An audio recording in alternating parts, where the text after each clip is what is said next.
Shoutouts ni kay Judge Gina na nandito. Let's get lit. Let's get lit. Party. Kay Judge Gina. Let's get lit. Let's get lit. Shoutouts kay Judge Gina. Party. Party. Let's get lit. Judge Gina. Let's get lit. Kay Judge Gina nandyan. Party. Ano na ito? Party. Let's get lit. Alam mo, lakas mo. Nagbabattle pa tayo. Yung mga round ko, yung i-breakdown mo. Kaya kay Judge Gina, no? Let's get lit. Let's get Di lit. pansin gano'ng mahina kasi sa pista Party. siya sikat. Party. Pag Let's get dyan, lit. Judge Gina. Let's get lit. Instant na react.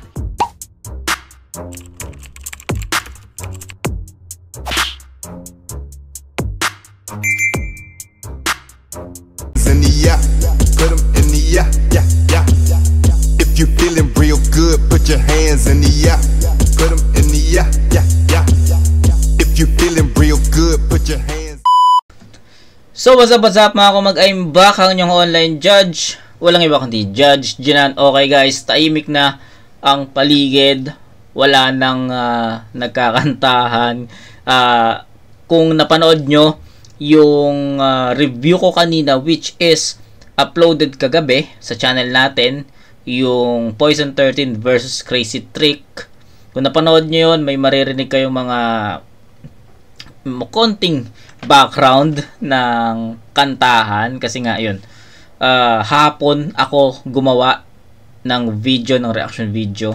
So yun talaga kasagsagan ng inuman dito sa street namin.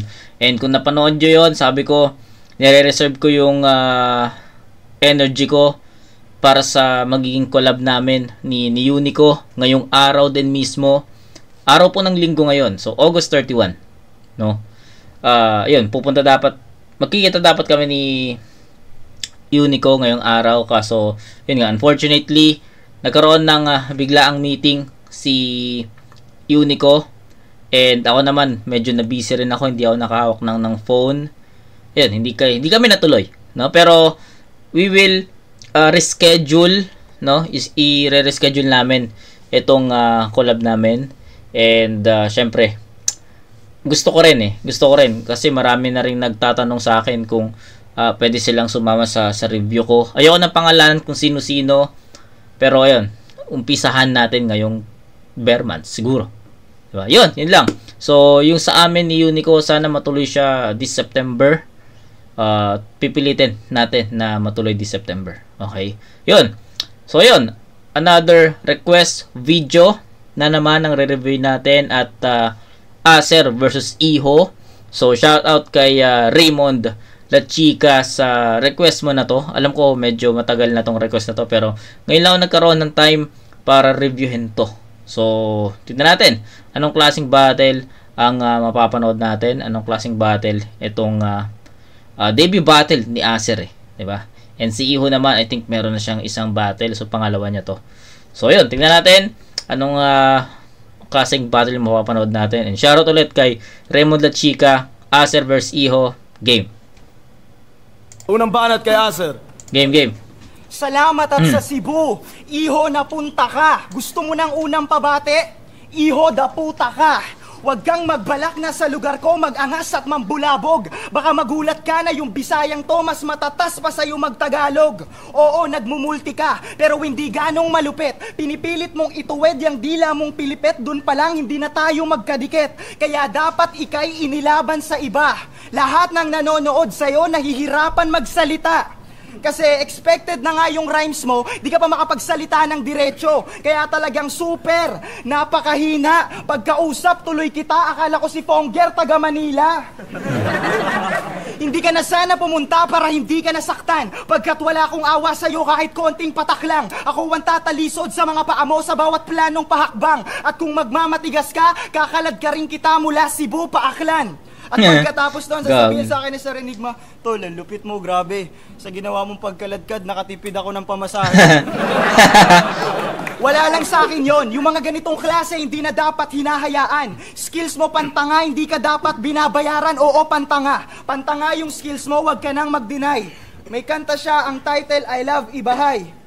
May kanta siya, ang title, I Love Ibahay. O, diba? Title pa lang, pangtanga na. Tapos ganito pa yung lyrics niya. Makinig kayo, ha? Yo, what's up? I am Iho, hari ng rap sa Aklan. Let's go! I love ibahay, itaas ang kamay, sumigaw, sumabay. Ay, putang ina. Ipaliwanag mo sa akin na hindi yung pantanga.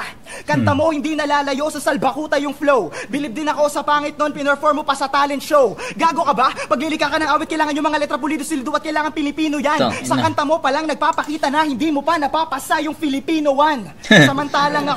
Samantalang ako namamayag pag na ilang taong walang kupas na.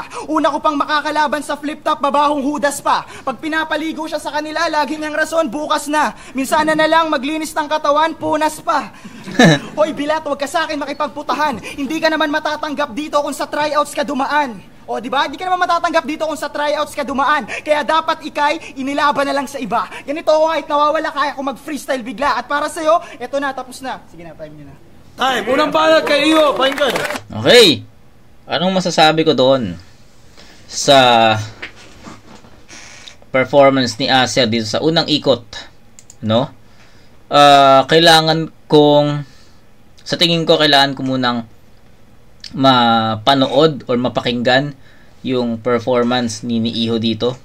Kasi para sa akin, medyo hindi ganun ka lakas yung round 1 ni Acer. Props sa performance niya, props dun sa speed rap, especially speed rap Acer yan. Given speed rap. Tapos yung rhyming, 'di ba? Yung rhyme schemes ni Acer andoon. Pero parang may kulang eh. May kulang dun sa sulat niya, may kulang dun sa pinaka-performance niya na medyo nabibitin ako sa mga references, ba? Bitin ako sa references na ginamit niya para kay Iho. Bitin ako sa mabigat na punto, malakas na punchline, doon ako nabitin. Kaya sa tingin ko, hindi ko siya kayang bigyan ng judgment sa ngayon. Kailangan ko muna mapakinggan yung Iho doon. Then lapatin natin, pagtapatin natin, tapos tignan natin kung sino yung mas lamang. Yun lang. Actually, yun lang talaga yung masasabi ko sa performance ni Acer eh. Kung ano yung sinabi ko na yung hinahanap ko, yun at ayun din. Kaya tignan natin kung makikita ba natin kay Iho yun or still hindi. So, tignan natin. Iho. Debut battle mo to. Galingan mo naman, gag. Teritoryo mo to. Excuse me lang. Teritoryo mo to. Kaya kilala ka na ng mga kababayan mong nandito, nakasuporta talaga. Isang kapwa ko Bisaya, ngayon ang madidismaya. Ikaw ay magiging Bisaya na walang bisa at Bisaya na walang saya. Teritoryo mo ito. Di ako magsisisi na sabihin. Ako ang magiging kontrabida kung magiging sine ang laban natin. Sineng ay gagamitin. Sige kang wawasakin. Ikaw ang manok nila dito pero sisiw ka lang sa akin. Kaya siguro, di ko na itodo. Dahil ang kalaban ko ngayon ay si Bo. Magdasal ka pa ng magdasal, di ka masasalba on that way. Sa gubat na to, ako ang predator, nilalamon ko ang prey. Ako'y nablangko sa huling laban, wala nang madaming tanong. Round 2 pa lang ako'y nadali na nun. Nilunok ko ang pride ko sa pangyayari na yon. Pero dinigest ko na pare at sa iyo ko na to itatae ngayon. Okay. Para sa iba ito ay pangit na desisyon. Gagawin ko to sa iyo bilang aking kadibisyon. Isa ka palang bagong buto sa liga na sa akin unang itinoon. Gusto kong tumubo ka at lumago kaya dapat muna kitang ibaon.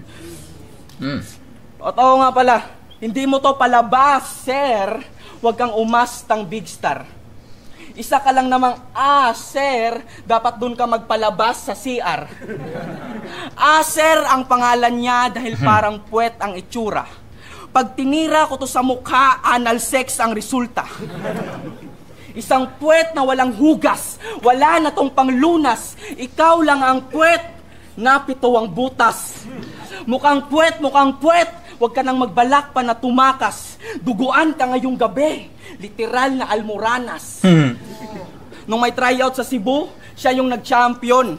Nung huling laban ko naman, ang pangalan kong dala naman siya Hanchong. Kaya binigyan ako ni Enigma ng isang champion ay para gamitin ko pang linis ng manchang iyon. Nice. Gets nyo? Gets mo, pinagamit ka lang sa akin, champion. Saksing-saksi ang manunood. Habang nililinis mo ang mantsa sa pangalan ko, unti-unti kang napupudpod. At speaking of tryout, Nice. napanood ko ang laban yun ni Ganda Maki. nun. Nak- Inang ganda nung punto niya doon, tol. Nagustuhan ko yun, no?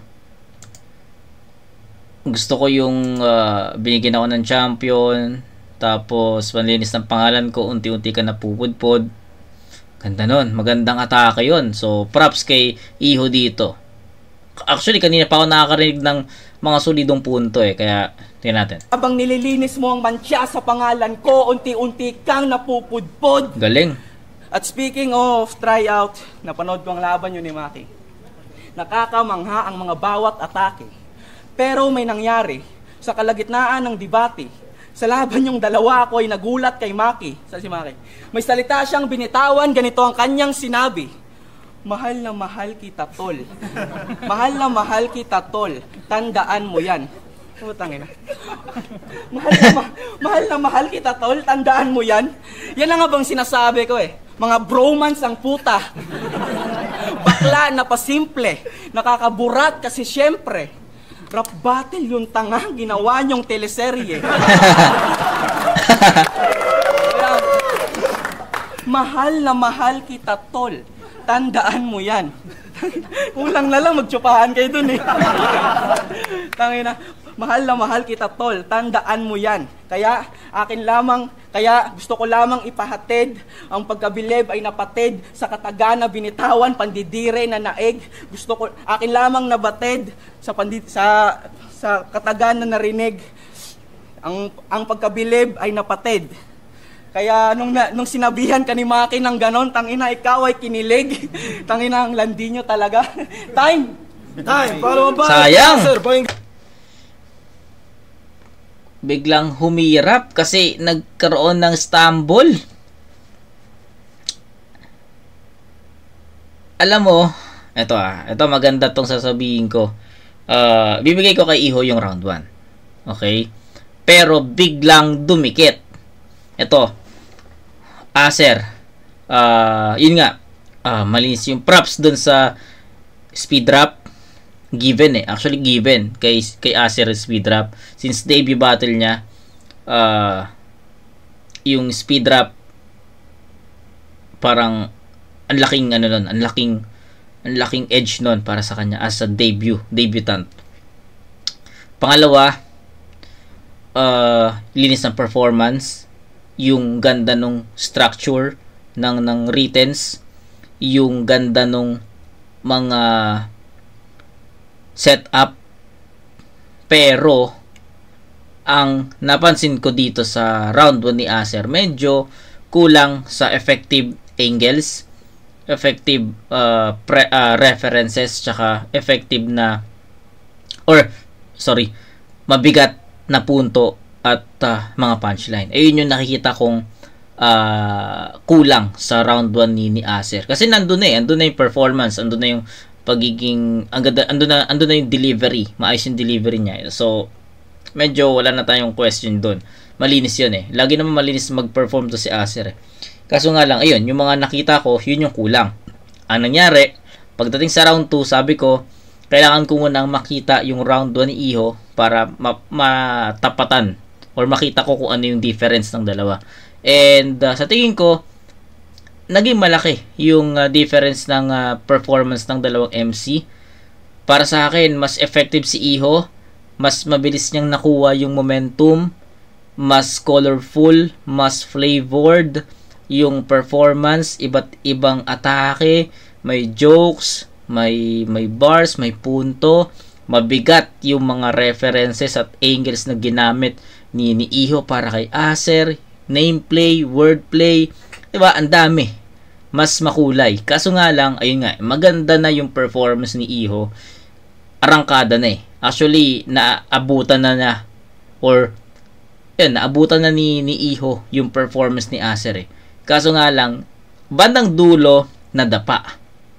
Nung nadapa yung performance ni Iho dun sa bandang dulo, medyo bumaba yung intensity. 'Di ba? Nawala yung intensity kasi tuloy-tuloy na eh. pa-peak na eh. Papunta na tayo sa peak. Andun na, pa 10 points na ako. Puta, pa 10 points na to. Kaso, nagkaroon ng, alam mo yun, ng landslide, hindi umabot sa 10 points yung performance ni Iho dito. Pero, at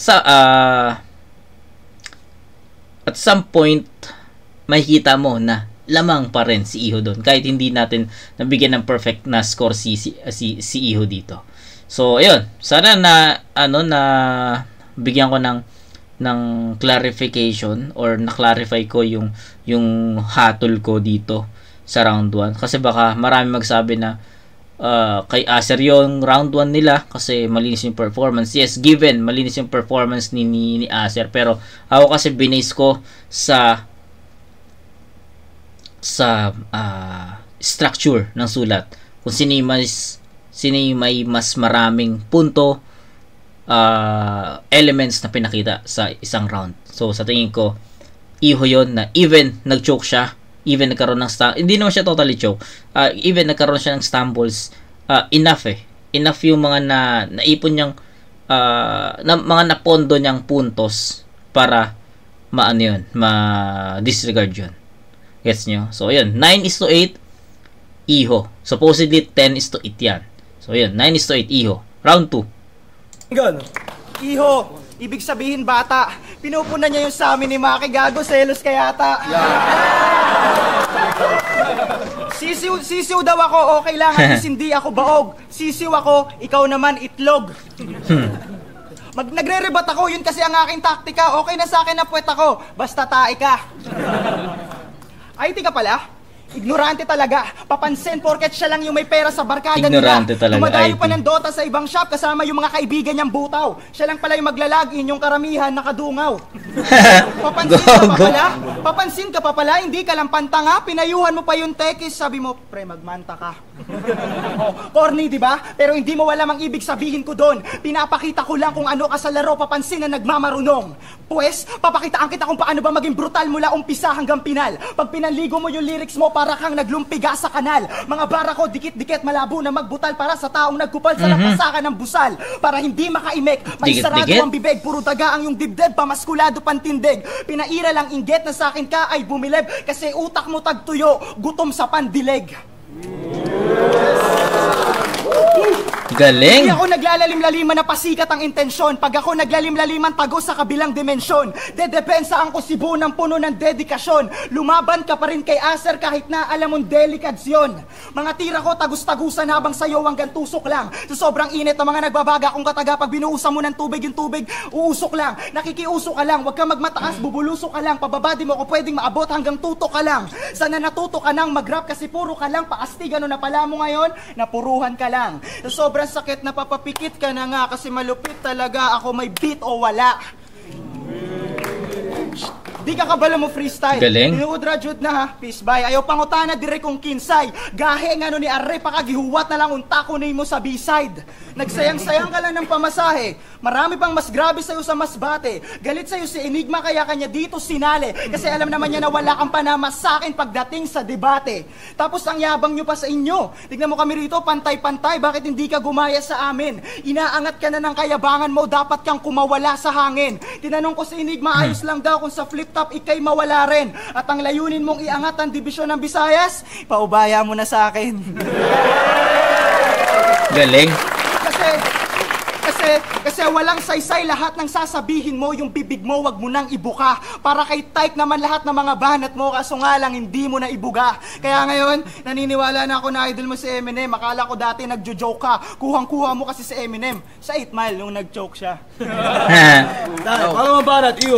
Okay, dito meron akong sasabihin bago tayo mag-proceed kay Iho. Straight to the point na tayo. Straight to the point na. Round 2 ni Acer,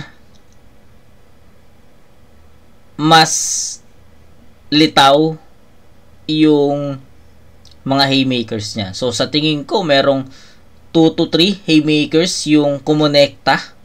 Ganon. Tsaka hindi lang, actually, I mean, hindi lang yun punchline. It was a haymaker. 'Di ba? magkaiba ko kasing binibigyan ng ano eh. Magkaiba ko tinuturing yung punchline tsaka haymaker eh. Pag punchline para sa akin, alam mo yun, yung mabigat, impactful, pero pag haymaker, alam mo yun, yung room shaker talaga, yung sigawan talaga eh. Kung napanood nyo yung ano, yung laban ni Zaki tsaka ni Saint Ice, yung sa sobrang lakas ko, sumasabay na sa akin yung Diyos. Ayun, haymaker talaga yun. Tangin na, kita nyo yung crowd doon na baliw. Isa ako doon eh. 'Di ba? Ganun ko i-differentiate yung dalawa, punchline tsaka haymaker, 'di ba? So, sa tingin ko, mas maraming punchline at mas maraming haymaker si Acer dito sa round 2. Pero andito pa rin yung pero, even mas malakas yung round 2 ni Acer compared to his round 1. Para sa akin, medyo ano pa rin eh. Ang mahaba yung mga setups ni Acer sa pinaka punchline niya or pinaka haymaker niya. 'Di ba? Pansin nyo ba? 4-bar set, tapos sa mga setup minsan wala pa dun yung suntok, nasa pinaka fourth line pa talaga. Unlike si Iho, pag nagsi-setup siya, sa setup pa lang, may kita mo na dun eh. Mapapansin mo na kagad na andun yung jab, andun yung suntok. Kaya pagdating sa pinaka fourth line, pinaka punchline or pinaka haymaker, malakas, mabigat. 'Di ba? Yun yung doon ko naman nakita yung or sabihin natin doon ko nakita yung difference ng dalawang MC in terms of returns. Si Acer sa round 2, although di pa natin naririnig yung round 2 ni Iho, pero gusto ko nang bigyan ng komento tong round 2 ni Acer na medyo nahahabaan ako sa pinaka setup kasi yung mga setup niya plain. So siguro para sa akin okay lang kung mahaba yung setup, pero dun sa mga setup mo is may suntok or sumusuntok. Kaya pag ganun, pagdating sa pinaka fourth line, powerful pa din. Unlike sa ginagawa ni Acer ngayon na setup sa tatlong line, tapos pinaka punchline, haymaker or room shaker, 'di ba? May ano siya, I think may 2 to 3 na ganun siya. Pero still, yun nga, litaw pa rin yung haba ng setup eh. Kasi kung hindi niya masyadong hinabaan yung setup nun, tapos ganun kalalakas yung mga naisip niyang punto, marami yun, dikit-dikit yun. Diba? Pero dito, sa buong round ni Acer, sa tingin ko may 2 or 3 lang. So, di ba ang onte? Pero, kung titimbangin mo naman yun, mabigat yun. Di ba? Medyo magulo. No? Medyo magulo siya. Pakinggan muna natin si Iho dito para mas ma-explain ko sa inyo yung kaibahan. Pero, sana naintindihan nyo na yun. Round 2 ni Iho, pakinggan natin. Yung kalaban mo ako, di ka makakaranas ng miracle. Kung ako itlog, ikaw sperm cell. Gago. Alam mo ba ang bad trip sa'yo si Fonger, ha? Ikaw ay aking binabalaan. Kitang-kita noong tryout siya ay iyong pinatamaan. Ganitong sabi mo na, no? Andito na si Acer, kaya si Fonger pwede nang palitan. Ang kapal mo naman. Lingid sa iyong kaalaman. Isa si Fonger sa rason. 'Di ba? Pansin nyo? Yung mga setups ni Iho dito, meron ng suntok eh. Meron ng crowd reaction, meron ng basta iba, hindi siya flat. Kasi yung mga setups ni Acer, papakinggan mo lang eh. Papakinggan mo, second papakinggan mo, third papakinggan mo. Pinaka punchline na pinaka fourth line na antay mo yung pinaka punchline. Kay Acer ay kay Iho, baka kada line eh, maano ka, maririnig mo yung mga pasuntot-suntot. Yun yung nakikita kong difference. Kung bakit nagkaroon ng tryout sa Cebu, kung bakit nakatungtong ka sa ligang ito. Imbis magpasalamat ka, ay ginago mo pa siya. Dapat ka lang i-dispatcha at iwan kung saan banda. Tapos kukunin ko, bituka mo, kay Fonger ko idadala. Yun ang magiging kabayaran ng utang na loob mo sa kanya. Okay. Eto, seryoso lang. May nakipag-chat sa akin. Siya'y isang Cebuano. Wala ka daw kwentang kaibigan, halatanga at klaro. Kaya bilang kadibisyon, ako'y nangangamba kasi paano? Madalas ka daw mang iwan sa ere, wag ka nang magtaka at magreklamo. Kaya kung gusto mo din akong iwan sa ere, matutupad lang ang iyong plano kapag itinulak kita palabas mula sa lumilipad na eroplano. Ang iyong tactics hindi fantastic, para kang may saltik nako. Peking kaibigan, yo fuck shit, maraming bad trip sa'yo. Sana nagdala kayo ng gas mask, wag mag-isip na sarcastic ako. Sariwang hangin magiging toxic pag sinigaan ko na ang plastic na to. Ang iyong ugali ang sagwana, parisan mo yan minana. Sa nanay mong si Buwana o sa tatay mong iguana. Kasi ang pangit ng ugali mo, pangit as in sobra. Ang pangit ng ugali mo kasing pangit ng iyong nobya. Kasing pangit ng iyong nobya. Totoo yan. Kasi, nung nakita ko ang iyong nobya, ako ay nagka-phobia.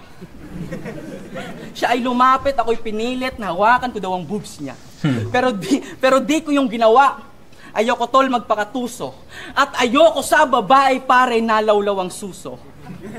Ang pangit ng nobya mo, pangit ka rin, kayo ay bagay tol basta. Kung kayo man ang magkatuluyan sa huli, tama ang inyong pasya. At aking natansya, dito sa negritong malansa, nakakadire ituring, gawa sa uling balat niya. At ang uling ay ginagamit sa pagluto, pero di mo yan magagamit tol sa liga. Alam ko may secret ka dyan, Repa. Nagpapalakas ka ng kapit kay Enigma. Madalas mo siyang ka-text kaysa sa pangit mo na nobya. Kaya uling na sip-sip, pare, you're so yucks. Parang Darlington itong charcoal sucks. Okay, bars. Pero kahit ganun pa man, ito lang ang aking masasabi. Pareho kaming hot ni Acer. Ipapaliwanag ko, di bale. Sa sobrang hot ni Iho, maraming nahulog na babae.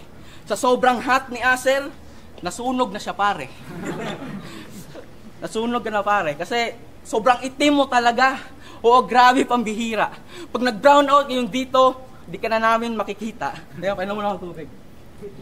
Sa akin yan ah. Nilipay na muna. Ka-division tayo eh. Sobrang itim mo, totoo. Kakulay mo ang bulbul mo. Kaya noong Ash Wednesday, pinahiran ka sa noo. Ang ginamit ay pulbo.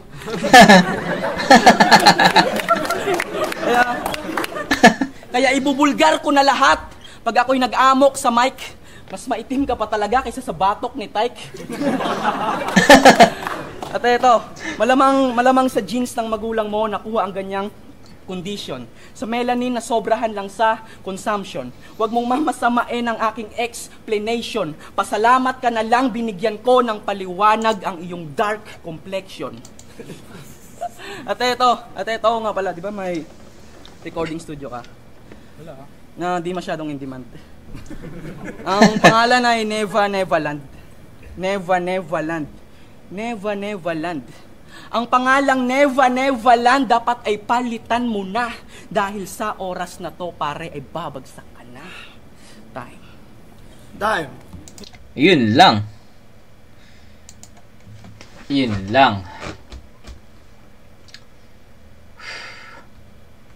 Magkaiba. Medyo nahirapan ako dito kasi second half nagkaroon ng dikit-dikit na punchline or sabihin natin effective na lines si Iho para kay Acer. Ito yung first half ni Iho, start niya hanggang gitna, sabi ko mabagal, slow start. Feeling ko hindi na niya makukuha yung momentum. Yun na yung mindset ko eh. So sabi ko bibigay ko kay Acer yung round 2. Pero yun nga, unti-unting nakuha ulit ni Iho yung momentum after niya uminom. Puta. 'Di ba? Kadalasan kasi after uminom, wala na yung momentum. Pero ang ginawa ni Iho dito, after niya uminom, andun nagsunod-sunod yung effective lines niya para kay Acer.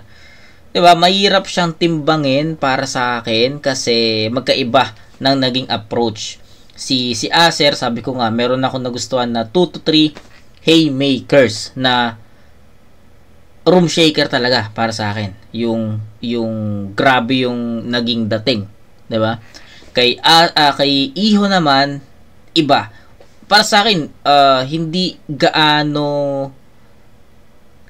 yung mga malalakas na linya niya, hindi ko siya masasabing haymaker eh. Punchline siya. So kanina na-differentiate na natin yon. So sana naintindihan nyo kung paano ko dinifferentiate yung punchline for me and haymaker para sa akin. So sana naintindihan nyo yun. So naging magkaiba. And ito yung mahirap. Si Acer, mayroon na ako nagustuhan na 2 to 3 haymakers. So, mabigat talaga yung mga punto na yun. Maganda yun, kumbaga. Kay Iho naman, 'di ba? Kay Iho naman, nagustuhan ko yung after niya uminom. Kasi doon naman siya nagkaroon ng momentum. Doon naman siya nagkaroon ng dikit-dikit na punchlines. Hindi lang 2, hindi lang 3, hindi lang 4, basta sunod-sunod yun. Dikit-dikit yung mga punchlines na yun. Kaya medyo nahirapan ako kasi battle of punchlines versus haymaker eh. Volume versus power. 'Di ba? So sa boxing, ano lang natin, bigyan lang natin ng differentiate. Sa boxing, sabihin natin volume puncher ka. Pag sinabing volume puncher, marami ka sumuntok. 'Di ba? Sino-sino yung mga volume puncher na kilala ko? Si William Cepeda. Kung kilala nyo yun. William Cepeda, Emmanuel Navarrete, Bibol. Si Bibol, isa yan sa Dimitri Bibol, isa sa mga volume puncher yan. 'Di ba? Alexander Usyk, I think isa siya sa mga volume puncher. 'Di ba? Ayun, sila yung mga volume puncher, 'di ba? Kung sumuntok sila, marami. Ganun yung naging performance ni Iho. Kay Acer naman, haymaker siya. Masasabi ko naman sa mga boxingero na may haymaker, pwede kong ilagay diyan si Tank Davis. So bakit? Kung napanood niyo yung mga yung mga laban yung mga laban ni Tank, lalo na kay Barrios, 'di ba? Puta, grabe 'yun. Kasi alam niyang talo siya sa puntos. Pero sabi ni Mayweather, you're behind. Pero ayun, ano nangyari? Ni-knockout niya, 'di ba? Haymaker yung tumamang suntok. Hindi lang 'yon. Leo Santa Cruz, 'di ba? Kung napanood niyo yung Tank Davis versus Leo Santa Cruz, yung haymaker na ginawa ni Tank doon, yung uppercut, tangina, lupit nun. Meron pa Frank the Ghost Martin, laban niya doon, yung I think left straight or right straight ba yun, yung tumapos, 'di ba? So ayun yung masasabi ko mga haymaker. So paano mo titimbangin yun? What if bigyan kayo ng match up ng sabihin nating wala pala magkaka-division dun, no? Hindi, gusto ko lang bigyan kayo ng ng insight kung paano ko nakita yung round 2 nila parehas, kasi yun lang yung best example eh. Sabihin natin walang weight division. Sabihin natin Emmanuel Navarrete versus Tank Davis. Volume puncher versus haymaker. 'Di ba? So kanino kayo doon? Pwede nyo sabihin na may hati yung opinion niyan eh. Pwedeng sabihin, kay Emmanuel Navarrete ako. Kasi hindi makakasuntok si Tank Davis ng isang malakas kapag hindi na si-set up ng maayos yung kaliwa niya. Kasi sa volume or sabi na sa dami na suntok ng isa. Pero hati rin. Yan, sabi kong hati yung opinion. Paano kung may nakalusot? May na-set upan ni Davis yung kaliwa niya na maayos, tumama, lapat, 'di ba? Pwedeng ganun eh. So depende sa setup talaga. So nasa setup 'yan, nasa maayos na pag-deliver ng suntok. Mahirap, 'di ba? Mahirap yung round 2 kasi slow start si Iho, second half umatake. second half nagkaroon ng non-stop na punchlines. Si Acer naman, mahaba yung mga setup, pero pag tumama, solid. Setup ulit, mahaba. Pag tumama, solid. 'Di ba? So, dalawa yung choices ko eh. It's either tabla or ibibigay ko siya kay Acer. Ganun ko siya nakikita. Kasi ang unfair eh. 'Di ba? Ang unfair. Ang unfair kung ibibigay ko 'yon bibigay ko kay Iho yung round 2 or tama, yung round 2 kasi malakas naman yung mga binitawang punchlines or haymakers ni Acer. Ang unfair din kung ibibigay ko kay Acer. Kasi maganda naman yung second half maganda naman yung second half ni Iho. So, ayun, siguro sa pagkakataong to itatabla ko muna kasi nahihirapan ako eh. Nahihirapan akong bigyan ng judgment itong round 2 kasi parehas silang naging effective, parehas silang naging malakas sa round 2. Yung mga references na ginamit nila swak, and sa tingin ko enough yun para bigyan ko ng tie itong round 2. So round 1 binigay ko kay Acer yon ng konting-konti. Ay, mali. Binigay ko kay Iho yon ng konting-konti, pero pagdating sa round 2 itatabla ka muna yon sa 9. So 9-8 sa round 1, sa round 2 9-9. Consistent yung Iho eh, pero kay Acer makikita mo yung pag-angat ng performance niya in terms of haymakers. So ayun, 19 to 18. Round 3, deciding game. Yung sinasabi mo kay Enigma, Time. yung sinasabi mo kay Enigma tungkol sa amin, hindi yung totoo. Gago, hindi ako nagte-text sa kanya, tumatawag ako. Wala akong pakialam kung kinantot mo yung shota ko o kung saan mo dinala. Gago ka ba, sa dami nila yung iba hindi ko nakilala. Aray! Tsaka yung tungkol sa negro, tangina hindi ko yung matanggap. Gago, yung sa negro galing yung rap. Pasensya na, nabulol ako. Pero okay lang yun. No? Bago ako magsimula ng round 3, may tanong lang ako, pre. Sino nagmimix ng kanta mo? Wala lang, ang pangit kasi.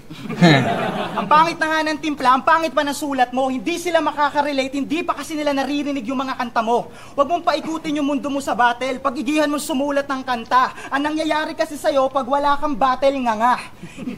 Tandaan mo, musika pa rin na may pinakamalaking parte. Matalo mo man ako, meron akong mga kantang pwedeng ipagmalaki. Hindi ko sinasabi yun dahil wala na akong makitang anggulo. Pinapakita ko lang sa'yo na taob yung multi mo sa mga katagang totoo. At kung multi rin lang, kayang-kaya kita lagpasan. Yung sa'yo sobra, sa akin eksakto, di na kailangang tagpasan. Kaya, wag ka na sa akin magkukumpara. Wasa ka na sa akin pagkukumpaba. Sasabihin ko sa'yo, kumbaga, sasapitin mo sa akin tumba ka. Na parang may tigre na naligaw. Sa tinde, mapapasigaw ka sa mga di kalibre ko na bitaw. Libre lahat at di lang ikaw. Na makinig sa mga makabagong salitang magbibigay inspirasyon sa mga utak na pinabayaang maluma. Alam kong gusto mo rin makinig, kaso yung tenga mo pinamahayan ng luga. Nakikita pa ka lang sa espasyong binabayaran ng luha. Pawis at dugo yun ang hindi mo pa nararanasan, puta. Huwag ka masyadong kampante porket bago lang ako sa flip-top. Hindi lahat ng bago lang dito, bago lang din sa hip-hop. Oo, yung tugma na yon, gas-gas na, marami nang gumamit. Pero yung sakin para dumipensa, hindi para lumait. Kaya sa totoo lang, isang karangalan na makalaban ka. Sige, ikaw din, tol. O, tanga ka ako, naniwala ka. Gago! Tanga ka rin, naniwala ka rin eh. Naniwala ka rin, gago. Minusan mo to. Sumasabat. Tsaka nung nakaraan laban mo, di ko nagustuhan yung inalay mo. Balita ko, pati nananahimik na pokpok dinamay mo. Mahiya ka nga, 2 beses ka na binayaran ni Enigma sa eroplano, abusado ka. Pati ba naman pang good time mo si Enigma, abunado pa? Tapos pagdating doon, magchucho ka pa, yun lang igaganti mo. Iho, ang landi mo. Siguro bihira lang makatikim ng kaya to. Pasalamat ka na lang walang matres yung palad mo. Kung nagkataon, mabubuntis mo yan, di mas talaga nakakadiri ito. Ikaw sana yung kauna-unahang magkakaroon ng sariling anak sa sarili mo. O, di ba? Buong dugo mo talaga. Masama pa niyan, sarili mo na lang kinakantot mo, nagkatulo ka pa. Gago. Kasi man manyakis ka daw, sabi ng mga kaibigan mo kamakailan. Tinanong ko kung bakit, sabi nila, basta masyadong maselan.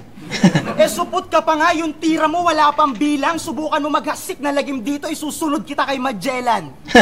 Pero biro lang kasi mabait naman ako. Kaya para sa nalalabi na oras, gusto ko magpasalamat sa inyo. Salamat sa iyo. Salamat din sa iyo, Iho. Salamat sa pagpunta.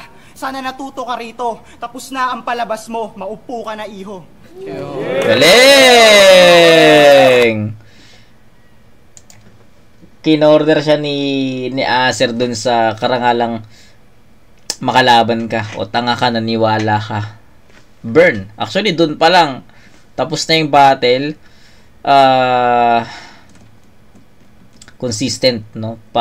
Parang nag-ano nga ako parang nagdagbago nga isip ko dun sa round 2. Dapat pala binigay ko na siya kay Acer. Diba? So, pero ayun, never, hindi ko siya babaguhin, hindi ko siya bibigyan ng revisions. Sa tingin ko, deserve pa rin ni Iho na pumantay dun sa, tama, deserve pa rin ng performance ni Iho na pumantay dun sa round 2 ni Acer. Pero pagdating sa round 3, eto na yung sa tingin kong medyo lumayo si Acer. So, ang gagawin dito ni Iho is maabutan yon. Kailangang maabutan niya yon. Tignan natin. Yo, teknikalan mo tayo. Acer and Iho. Parehong vowel ang first letter. Letrang A at letrang E. Gusto ko lamang iparemember. Letrang A ang una sa alpabeto. But wait, listen to me. Sa pagbaybay ng letrang A, kailangan ang letrang E. Kahit sa buong pangalan mo, okay, ang letrang E ay naroon.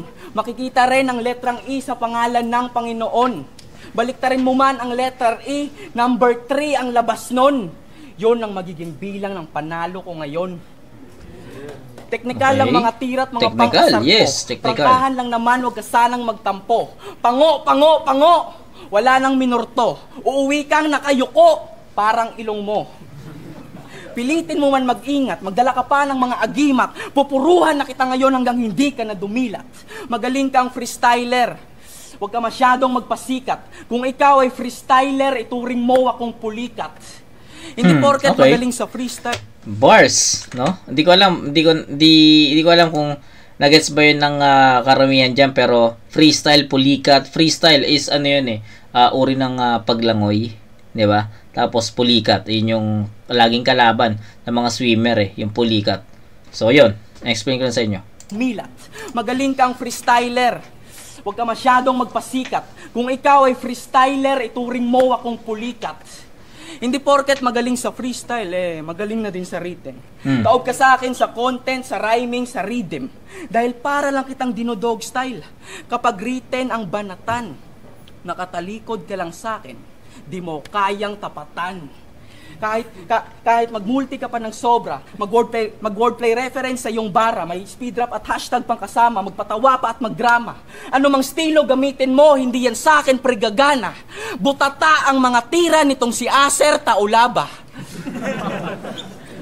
Sa laban na ito, ang tsansa mo ay konti. Para kang presong nakatakas sa monte. Tawagin mo pa ngayon ang mga tropa mong pochi. Knockout ka pa rin kay Iho Makunochi. Ayos, di ba? Hindi kita hinahatak pa baba. Pataas kitang hihilahin. Habang sa leeg mo may nakatali na alambreng kalawangin. Tapos ibibigti kita sa kisame. Kitang-kita walang hirap. Kahit hindi na ako mag-punchline, kaya kong tapusin ang kalaban sa pamamagitan lang ng setup. Ganun ako hindi magsulat. Oo, schoolmate tayo sa pamantasan ng rap. Pero kung sa section ibabase, ikaw ay section A and I belong to ikaw ay section F and I belong to section A. In short, ako ay ibang klase. Kaya sa Cebuano kong kalaban, ako'y napamura, what the hell? Para kang Cebu Pacific na dumaan sa Bermuda Triangle. Sa kamatayan mo ngayon, hindi ka magiging tuluyan na anghel. Dahil ang kaluluwa mo'y nakasanla na sa Cebuana Luwilier. Ilalagay na kita sa dapat paglagyan. Home court advantage, huwag mo akong daanin sa ganyan. At isang katotohanan di nyo pwedeng pagtakpan. Ang sinulog ng Cebu, hinalaw lang sa ati-atihan ng Aklan. Kaya ang sariling lugar mo, paano mo maipagmamayabang sa akin kung ang pinagmamalaki niyong tradisyon ay hinalaw lang sa amin? Sinasabi ko lang ang katotohanan. Pero kung kayo'y may alinlangan, lahat ng tropa mong Cebuano, sige ako'y inyong labanan. Pero kung ayaw, babu, basta wag lang magbu. Ang labanan kayo, para yes I can do. Sumabay pa kayo ngayon sa kanyang ingranding debu. Di ko na kailangan si San Goku para talunin si Bu. Pwede round 4. Time, flip up, maging ngayon. Tol! Shoutout sa mga nakakilala sa akin sa Abangan nyo to. Bicol, Abangan nyo to. Legazpi, Masbate, tsaka sa Davao. Judges muna, judges. Yo, flip up. Round 3, Acer yun. Strongest round ni Acer para sa akin. Actually, yung round 2, ando na rin eh. Papunta na rin tayo sa pinaka peak ng performance ni Acer eh. Doon sa round 3. Pero, sa round 2. Pero, round 3, malinaw yun. Nagkaroon ng malaking clearance sa pagitan ng dalawang MC. Ang ganda ng pinakitang performance ni Acer sa round 3. And sa tingin ko, lahat ng ginamit niya doon from start to finish is sobrang effective at lahat yung tumama kay Iho. Kay Iho naman sa round 3 medyo monotone na. Hindi na masyadong tumatama. Andun pa rin yung jokes pero parang nawawala na siya ng enerhiya doon. So sa tingin ko in terms of energy, lamang na si Acer doon kasi yun. Kita niyo naman malinaw naman na round 3 is nakuha talaga ni Acer no sa round 3. So recap lang, tabla yung overall judging natin. Round 1 kasi binigay natin kay Iho ng 9:8, 'di ba? Tapos supposedly 10:8 'yon. Pero pagdating sa round 2, naging consistent. Actually, yung second half ni Iho lang talaga yung nagbuhat ng round 2 niya. Pero si Acer naman yung mga iilang haymaker naman niya yung lumitaw dito. Kaya para sa akin mahirap siyang timbangin. Pwede mong ibigay kay Acer, pwede mo siyang ibigay kay Iho. It depends on your preferences na lang. Pero ako, just to be fair, ayokong bumoto, ayokong pumili, kaya tinabla ko to sa 9, 'di ba? Round 3, ito na yung gap na sinasabi ko. Bibigyan ko to ng 10:8 in favor of Acer. Mas malakas yung naging performance ni Acer dito para sa akin. Mas nagustuhan ko kung paano niya nilatag yon, kung paano niya pinerform yon. And kay Iho naman sa round 3 medyo flat na, monotone na. May mga entertainment punches pa rin pero hindi na ganoon ka-epektibo. Okay? Final score 998. 998, diba? 998. That's 26 points for Iho. Kay Acer naman meron siyang 8 and 9 and 10. That's 27. 27 to 26 points. Round 1 Iho, round 2 tabla, round 3 Acer. Tabla siya sa per round, pero sa scoring natin 27 to 26 in favor of Acer. Kay Acer ako dito. Gubat, grabe yung laban na yun. Iho galing Aklan pa. Ang boto 3-2 para kay Acer. Tain na 3-2 Acer. Deserve nila yung ganong score na 3-2. Grabe yun. Abangan nyo. Para sa mga umapi sa Bisaya, lagot kayo. Abangan nyo to. Shoutouts kay Fat Scrap nga pala. Yeah. Is battle tol. Magawa kayo. Hey, Gispat, Gisdados. Salamat sa mga taga Cebu. Putang ina, dumugo yata yung ilong ko Lakas ng laban nila. Bumaha ng multis. Breakdown ko lang. Sa round 1, pareha sila sa time na nawala sila. Nag-freestyle si Acer, tapos nag-freestyle din si Iho. Pero yung angle sila, reference, tsaka mga metaphor, na mas maraming landing si Iho, kaya ibibigay ko kay Iho. Tapos sa round 2 kay Acer, ibang klase delivery niya, parang may nagra-rap na parang may beat, suabe. Tapos yung sa round 3, binigay ko din kay Acer kasi ganda din ng flow niya, tapos yung segue niya ayos. Tsaka may lalim at humor, tsaka nakapag-ribat siya na pasok. Acer, vote ko. Froze. Binoto ko si Acer. Sa round 1 to 3, halos dikit na dikit yung laban nila. Para sa akin kasi mas consistent lang si Acer. Mas consistent yung mga banat niya. Basta kaya, Ikaw, tayo, Carpen Records, Iho, mas maputi pa sa yung bato ko. Na yun, Iho versus Acer, para sa akin, kahit sino manalo dun sa dalawa, ayos lang, walang talo, kayo pa rin yung panalo dun. Pero, mas lamang talaga si Iho para sa akin. Medyo nawawala-wala siya, pero kung susumayin yung sinasabi niya, grabe talaga yan. Yo, Elvis, Puyat Records, Crazy Family. Ang boto ko binigay ko ay Iho. Sa all 3 rounds ni Acer, kitang 8 tayong delivery niya, consistent, malakas, agresibo. Pero sa round 1, mas marami ako nakitang content tsaka elements kay Iho. Although na medyo na wala siya sa bandang huling rhyme niya na. Pero sa content tsaka element na nilagay, mas marami kay Iho. Kaya yung round 1 kay Iho. Sa round 2, kay Iho ko pa rin binigay. Kasi ganun pa rin, kay Acer ganun pa rin, yung delivery. Kay Iho, may joke siya, tas bars, reference. Ayun, round 3 binigay ko ay Acer. So, okay. Score ko at 2-1 para kay Iho. Yes, sir. Sa kay Acer ako bumoto kasi nung pinakinggan ko sa mga hinanda niya mga bara compare sa kay Iho, okay naman kay Iho pero parang siguro sa delivery or pag basta buong parang package na yung hinintay ko na gusto ko nakita o narinig na puno-puno siya sa puntos.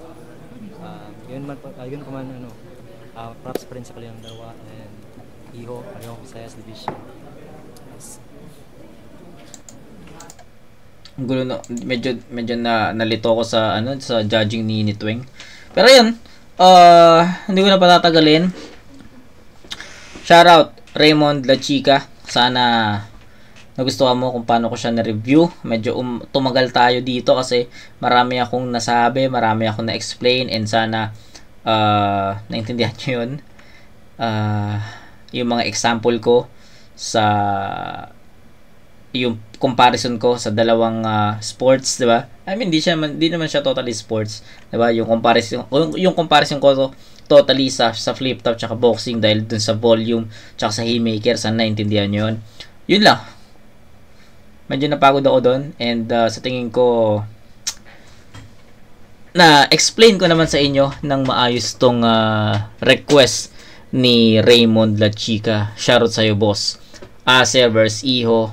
Sana nagustuhan mo, and kita-kits tayo sa next na review, mga kumag.